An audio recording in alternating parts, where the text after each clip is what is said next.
Hello, my fellow comic book collectors.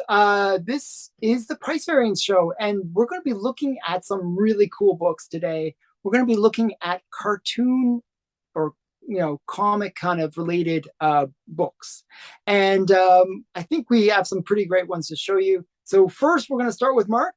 What do you have to show us, Mark?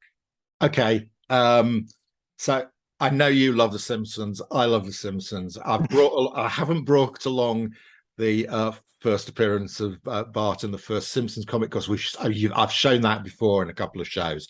So I have brought along my copy of Radioactive Man #1. It's a glow-in-the-dark cover, of course. Of course. And it's got a giant Radioactive Man pull-out poster inside. Yeah, and this contains the origin of Radioactive Man. Wow, that's a definite major key. Yes, and exactly. Now, if you go out and try and buy Radioactive Man, this one actually does say #1 on it. But after that, the numbering just becomes ridiculous. I think #2 has 777 written on it. Yeah. So, I collected Radioactive Man, so yeah, great series. But I've also got. I'm just going to show this one as well because it's another Simpsons related one. Sure. So we're doing cartoon characters, and of course, in The Simpsons, which is a cartoon, they watch a cartoon called Itchy and Scratchy. Oh, yeah. Awesome. This is a cartoon comic from the cartoon. So here we've got Itchy and Scratchy #1, first issue. Yeah, so there's my first cartoon comic strip type characters from The Simpsons. Awesome. I love The Simpsons. So yeah, my son is addicted to The Simpsons. Yeah, you told me. Yeah, he basically just quotes The Simpsons all day. So one show that I watched as a kid, and it was really mainly because I didn't really have much choice in the matter. Like when I grew up, I just lived like literally 1 kilometer north of where I lived was where the cable ran to. So I didn't have cable TV as a kid. So I only had 2.5 channels. So there'd be 2 English channels and a French channel that was sort of staticky, that would sort of come in and out. So so I always said 2.5 channels. So I'd watch this show kind of because there was nothing else to watch. I was a little bit old for it, to tell you the truth. Fraggle Rock. Oh, Fraggle Rock. Yeah, it was like a Jim spin-off from Henson, the Muppets. It's not necessarily a cartoon, but it is. No, it's like the Muppets. It's a Muppet kind of show.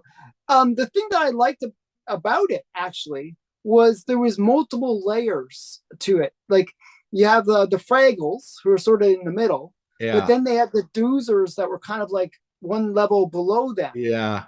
And they had a whole society and a whole world. That's right. And the Fraggles had their own little world, and they didn't really understand. Was there a lighthouse keeper as well? Not a lighthouse keeper. Like there was like they would go into our world. Yeah. And then our world, there would be like this guy with a dog. That's right. Yeah. And then there was another layer, which was like these giants. So it's like, these 4 different layers to the story. And I thought that was kind of interesting. That the 4 different worlds. And there's this has the Doozers on it. It has like some of the major characters. It's kind of a cool nostalgia book for me. I like kind of like nostalgia, like even if fun. Yeah. So it's Fraggle Rock from 1985. Good stuff. Yeah, I was a bit old for that. I was a little bit old. I was a little bit old, but a little bit desperate for something to watch. Right, so I'm going to be very predictable here, Alan. You know the cartoon characters that I like. Okay, We've done The Simpsons. You know what's coming next. It's SpongeBob. So I figured that was coming.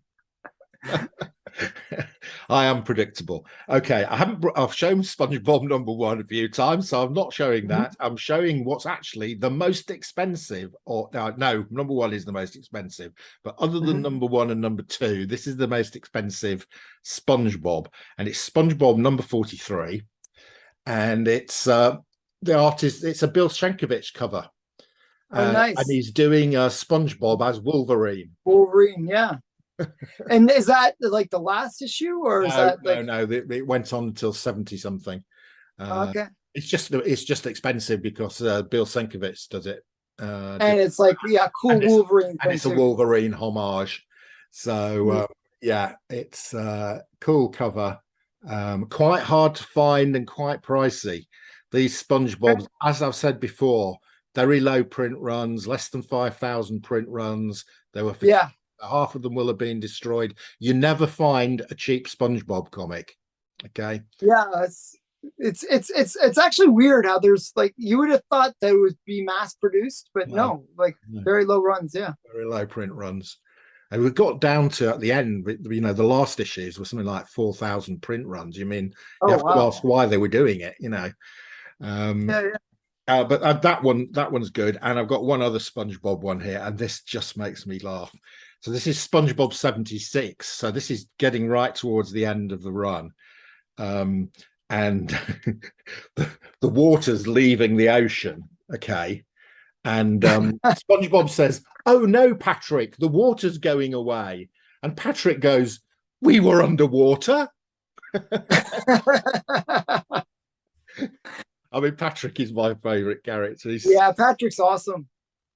Yeah. There's an episode of SpongeBob that I really like where Patrick becomes a smart. His brain, Oh, gets really big. Yeah, okay. it's so funny because he learns that if you read, you can become smarter. So he starts reading, and then his brain becomes really huge. And then he's not the Patrick that we know and love. He's too intelligent. It's like funny. I I mean, don't know. I like SpongeBob. his It's great. face there is just great. Oh, Yeah, we're underwater. I yeah. haven't realized. So yeah, that's a good one. Okay, so the next one for me, and I brought a bunch for this one, is actually I have the first appearance, and I'm not going to show it because I've shown it way too many times. But I wanted to show some early cover appearances for this one. This is a character that we all kind of know. It's Snoopy and Oh, Charlie lovely. Brown. Yeah. Okay, great. This is Tip Top Comics. You can pick these up fairly cheaply. They're golden age, but they're inexpensive golden age. You can $5-10. And it's like Tip Top Comics. So Nice. this is where Tip Top Comics is where Snoopy made his first appearance. Okay.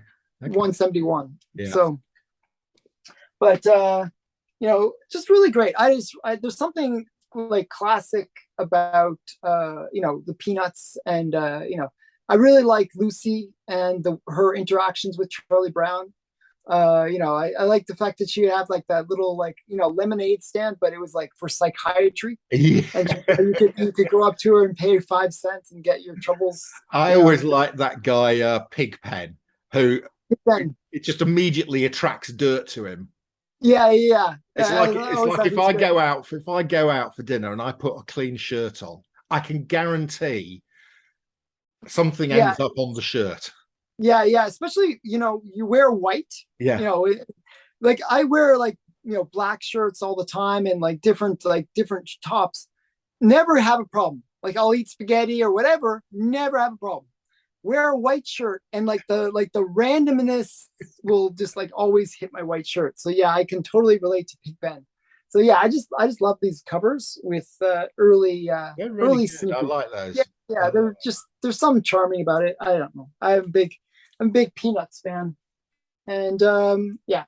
So a lot of these tip top ones, really wasn't. They didn't realize how big of a phenomena the Peanuts would be. So they didn't even get the first billing. They're below Nancy and Sluggo and Captain and the Kids. Captain and the Kids has been around for a really long time. That's really early. That was in the 30s. I have actually the first book from Captain and the Kids, which was given to me by my grandmother.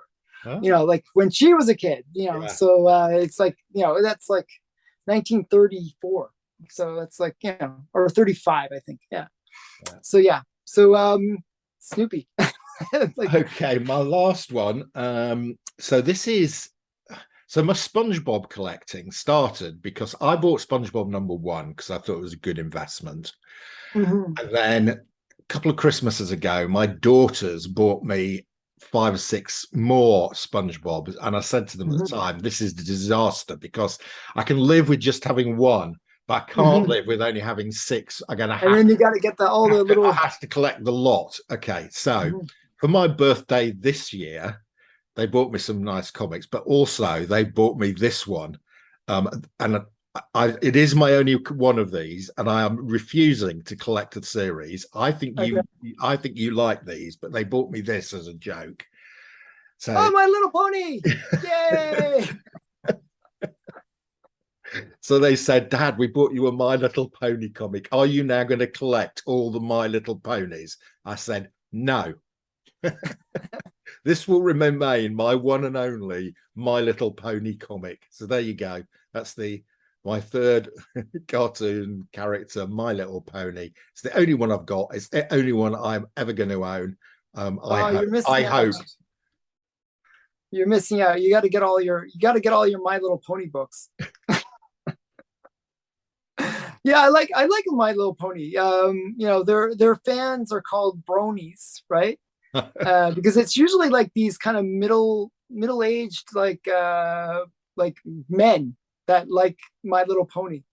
It's got really kind of interesting humor. If you watch the cartoon series, it's Really? quite I'll believe quite you. good actually. Yeah, I actually enjoy it. So yeah, I can totally relate to My Little Pony. So, but okay, so that's a good one. I'm gonna bring some golden age stuff in here, and another character that's underappreciated, believe it or not. You can pick up his first appearance. Used to be more expensive than Action One. Uh-huh. If you look at the original price guide for Overstreet, it was uh, King Size Comics was number one most expensive book, Right. and then Action Comics. Okay. So How's it done? Has it sold for 3.4 million yet? no, no, no, no. You can pick it up for like a few thousand. Okay. So really, really hasn't. It's gone up, but it hasn't gone up as much as like some of the other books. And it's the character Popeye. Yeah, I like Popeye. Popeye is just a great character. I always kind of thought Olive Oil was kind of cute in her own way too. I kind of Yeah, like how yeah. she does the wiggly arm thing. I always like that. And I always like the idea of getting powered up. I always like that. That's why I like Wolverine. I like, Popeye. I like the idea of being powered up. Yeah. He Yeah. eats his spinach and then he gets powered up. Yeah. I And am what I am. yeah, yeah, yeah. I always like Popeye. So this is Popeye number one. Just kind of a cool character. Underappreciated. You can pick this book up, $100, a couple Really? $100. Okay, I like that. Really I expensive. like Popeye. I mean, my guess is he's gone off the boil because I bet if I said to anybody under 30, do you know who Popeye is?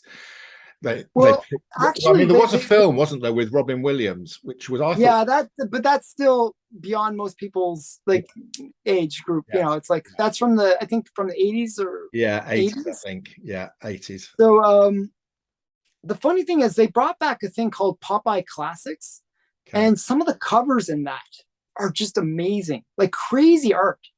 If you and really expensive. It's a new series, like from the 20, like maybe 2015 or somewhere around there, like till modern. It's pretty recent. And the covers are just fantastic. It's called Popeye Classics, and okay, one of them is this one. yeah, They homaged it. But just yeah, something to check out for. If you can find those, there's a collector base for it. Like those they're called Popeye Classics, and they sell for like hundreds of dollars. really, okay. Yeah, it's just and they're modern. It's really weird. They're more expensive. The originals. It just doesn't make any sense. But yeah, so there are like a resurgence of a fan base for Popeye. So Yeah, so yeah, I just like the character. yeah, Okay, me too. that's the last one for this show. Thank you, Mark, for coming on. Thank you, Alan. And if you want to see 3 more really awesome cartoon characters, go to Mark's show. We're going to show some more. I have some pretty great stuff that I'm, holding back for Mark's show, and I'm sure he has some less SpongeBob related characters on his show. So go over there, check it out. And thanks for watching. Bye for now. Bye.